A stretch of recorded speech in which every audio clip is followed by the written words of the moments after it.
नमस्कार, आप देख रहे हैं 4 PM। मैं हूं आपके साथ सिमरन। लोकसभा चुनावों को लेकर पूरे देश का सियासी तापमान इस समय काफी गरमाया हुआ है।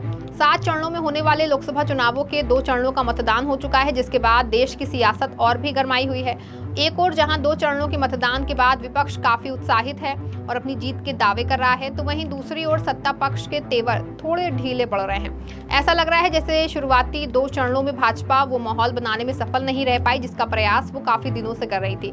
यही कारण है कि 2 चरणों के मतदान के बाद अब भाजपा नेताओं की भाषा भी काफी बदल गई है। तो वहीं पीएम मोदी के भी भाषणों में अब वो धार नजर नहीं आ रही है जो मतदान के पहले दिखाई पड़ रही थी। शुरुआती चरणों में वोटिंग होने के बाद सबसे बड़ी बात अब भाजपा की ओर से अब की बार 400 पार का नारा भी धीमा पड़ गया है, क्योंकि 2 चरणों के मतदान के बाद अब भाजपाई नेता यहां तक कि पीएम मोदी भी अब की बार 400 पार का नारा लगाते नजर नहीं आ रहे हैं। जबकि दूसरी ओर विपक्ष काफी उत्साहित है और उम्मीद जता रहा है कि 2 चरणों में उसके समर्थन में वोटिंग हुई है और जनता इस बार बदलाव चाह रही है। परिणाम क्या होगा ये तो 4 जून के बाद ही पता चल पाएगा, लेकिन उत्साह जो है वो विपक्ष में काफी ज्यादा है। वहीं लोकसभा चुनाव सिर पर है। महाराष्ट्र में 5 चरणों के लिए नामांकन हो चुके हैं और 2 चरणों के तो मतदान भी हो चुके हैं, लेकिन सत्ता पक्ष के गठबंधन महायुति में अभी भी रैंच मची है और आपसी तालमेल नहीं बैठा पा रहे हैं। गठबंधन में शामिल तीनों ही दलों के कार्यकर्ताओं के दिल अभी भी एक नहीं हुए हैं। यही वजह है कि अब एक बार फिर महायुति में नाराजगी देखने को मिल रही है।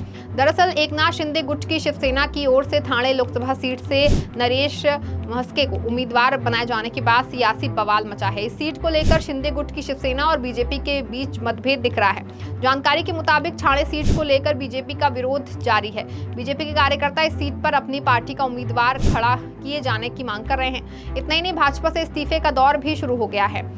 नवी मुंबई के बाद मीरा भायंदर के बीजेपी पदाधिकारियों ने इस्तीफा दे दिया है। मीरा भायंदर के कार्यकर्ताओं ने इस बात पर जोर दिया कि बीजेपी इस सीट पर चुनाव लड़े, लेकिन बीजेपी के पास ठाणे लोकसभा और 3 प्रमुख नगर पालिकाओं में से 2 में सबसे अधिक विधायक हैं। बता दें कि महायुति की ओर से शिवसेना के नरेश की उम्मीदवारी की घोषणा की गई है।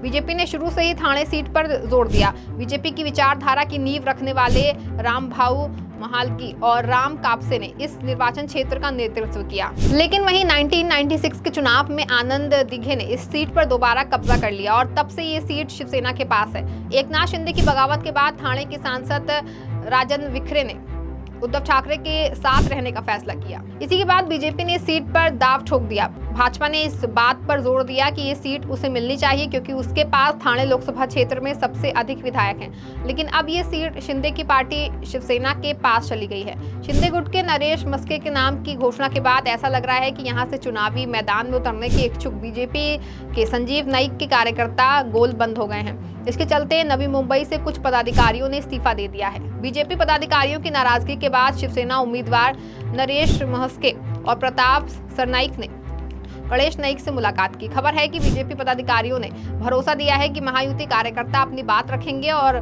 महस्के को भारी मतों से जीत दिलाएंगे। बताया जा रहा है कि बीजेपी मुख्यमंत्री एकनाथ शिंदे का गढ़ माने जाने वाले ठाणे सीट पर कब्जा करने के लिए उत्सुक थी। इसके लिए बीजेपी के संजीव नाइक और विधायक संजय केलकर का नाम चर्चा में था, जबकि एकनाथ शिंदे ने नरेश मस्के, प्रताप सरनाइक और रविंद्र पाठक के नाम पर चर्चा की। लेकिन एकनाथ शिंदे की सौदेबाजी के कारण ठाणे सीट शिवसेना के पास गई। नरेश महस्के को अप्रत्याशी के रूप से उम्मीदवार के रूप में घोषित किया गया। इससे 4 अन्य नामों का पत्ता कट गया है। वहीं दूसरी ओर उत्तर प्रदेश में रायबरेली और अमेठी लोकसभा सीट को लेकर चल रही चर्चाएं भी आज थम गई। पिछले कई दिनों से दोनों ही सीटों पर कांग्रेस के उम्मीदवारों को लेकर सस्पेंस बना हुआ था। चर्चाएं थी कि राहुल गांधी अमेठी और प्रियंका गांधी रायबरेली से कांग्रेस के उम्मीदवार हो सकती हैं, लेकिन आज नामांकन के अंतिम दिन पार्टी ने इन सभी चर्चाओं पर विराम लगाते हुए दोनों सीटों पर अपने उम्मीदवार घोषित कर दिए, जिसमें पार्टी ने रायबरेली से राहुल गांधी को चुनावी मैदान में उतारा है, तो वहीं अमेठी से पार्टी ने गैर गांधी परिवार के उम्मीदवार किशोरी लाल शर्मा को चुनावी मैदान में उतारा है। यानी एक बार फिर प्रियंका गांधी कहीं से भी लोकसभा चुनाव नहीं लड़ रही हैं। ऐसे में कांग्रेस के उम्मीदवारों के ऐलान के बाद से अब पार्टी के इस फैसले पर लोगों की तरह तरह की प्रतिक्रियाएं सामने आ रही हैं। हालांकि कांग्रेस इस फैसले को अपनी सोची समझी रणनीति का हिस्सा बता रही है। इस बीच अब कांग्रेस के सहयोगी दलों की ओर से भी इस मामले पर अपनी प्रतिक्रियाएं दी जाने लगी हैं। इसी क्रम में इंडिया गठबंधन और महाराष्ट्र में महाविकास अघाड़ी गठबंधन के सहयोगी दल शिवसेना यूबीटी के राज्यसभा सांसद संजय राउत ने भी इस मामले पर अपनी प्रतिक्रिया दी है। शिवसेना यूबीटी प्रवक्ता संजय राउत का कहना है कि राहुल गांधी डरने वालों में से नहीं है। रायबरेली गांधी परिवार की सीट रही है। इस बार स्मृति ईरानी लोकसभा नहीं जा रही हैं। केएल शर्मा जा रहे हैं। इस बीच संजय राउत ने पीएम मोदी पर भी जमकर निशाना साधा। शिवसेना यूबीटी के नेता ने कहा कि मोदी जी झूठ बोलते हैं, शिवसेना को तोड़ने का काम मोदी जी ने किया। उन्होंने कहा कि ये चुनाव देश के लिए नहीं हो रहा है बल्कि मोदी और शाह के लिए हो रहा है। राउत ने दावा किया कि इस बार बीजेपी 200 पार नहीं करेगी, देश की जनता सावधान है। संजय राउत ने आगे कहा कि राहुल गांधी वायनाड से चुनाव लड़ते हैं और जीतते हैं, लेकिन हम सबकी इच्छा थी कि गांधी परिवार से कोई उत्तर प्रदेश से लड़े, चाहे वो अमेठी हो या रायबरेली। ऐसे में सोनिया गांधी ने राहुल गांधी को रायबरेली से लड़ने के लिए कहा है और हम इसका स्वागत करते हैं। राउत ने कहा कि इंदिरा गांधी के समय से ही नेहरू परिवार रायबरेली से चुनाव लड़ता रहा है। संजय राउत ने इस दौरान कहा कि अमेठी से कोई भी जीत सकता है।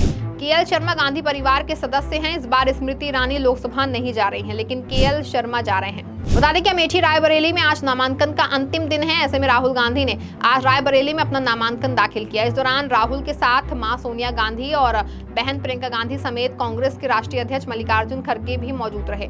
साथ ही इस दौरान पार्टी के कई और बड़े चेहरे भी राहुल के समर्थन में रायबरेली पहुंचे। वहीं चुनाव आयोग द्वारा लोकसभा चुनाव के शुरुआती 2 चरणों में हुई वोटिंग के आंकड़े काफी दिनों बाद जारी करने पर भी शिवसेना यूबीटी के सांसद संजय राउत ने चुनाव आयोग पर निशाना साधा। राउत ने लोकसभा चुनाव के पहले और दूसरे चरण के मतदान प्रतिशत में 10% तक के इजाफे को लेकर उठाए सवाल। शिवसेना यूबीटी के नेता ने मतदान प्रतिशत में वृद्धि के बारे में भारतीय निर्वाचन आयोग से सवाल किया कि इतने दिनों बाद यह अचानक कैसे बढ़ गया। राउत ने कहा कि महाराष्ट्र के मुख्य निर्वाचन अधिकारी और चुनाव आयोग की वेबसाइट पर अब तक हुए सभी लोकसभा क्षेत्रों में प्रति घंटा और दैनिक मतदान प्रतिशत के अपडेटेड आंकड़े हैं। राउत ने कहा कि पहले चरण 19 अप्रैल के 11 दिन बाद और दूसरे चरण 26 अप्रैल की मतदान के बाद 1 सप्ताह बाद चुनाव आयोग ने वोटिंग प्रतिशत जारी किया, जो मतदान की तारीखों पर दिए गए लाइव डेटा से कहीं ज्यादा है। संजय राउत ने कहा कि अतिरिक्त वोट कहां से आए। कई निर्वाचन क्षेत्रों में वोटिंग प्रतिशत में 7 से 10% का बदलाव आया है। हालांकि नागपुर में कथित तौर पर इसमें कुछ अंकों की कमी आई है और कम मतदान ने बीजेपी को परेशान कर दिया है। इस दौरान संजय राउत ने संदेह व्यक्त करते हुए कहा कि कम मतदान के बाद कई लोगों ने इस पर ध्यान दिया। 2019 के मतदान आंकड़ों की तुलना में वोटिंग प्रतिशत में बड़ी गिरावट पर चिंता जताई। वहीं लोग अब हैरान हैं कि कम प्रतिशत 11 दिनों में बढ़ गया और 2019 के चुनाव के लगभग बराबर हो गया है, जिससे सवाल उठ रहे हैं। राउत ने कहा कि ये डिजिटल भारत में डिजिटल युग है, क्या उन्हें मतदान प्रतिशत बताने में 11 दिन लगते हैं? हम अंतिम गणना में आधा या 1% का अंतर समझ सकते हैं, लेकिन 7 या 10% ये उससे अधिक का इतना बड़ा अंतर पचाना मुश्किल हो रहा है। फिलहाल चुनावी माहौल में राजनीति गरमाई हुई है और सभी दल अपनी अपनी जीत का दावा कर रहे हैं। आगे क्या होगा ये तो आने वाले वक्त में ही पता चलेगा, लेकिन महायुति में मची इस महाभारत से महाराष्ट्र में भाजपा व सत्ता पक्ष की हालत काफी पतली है। इस खबर फिलहाल बस इतना ही। ऐसी तमाम राजनीतिक खबरों के लिए बने रहें और देखते रहें 4 PM। धन्यवाद।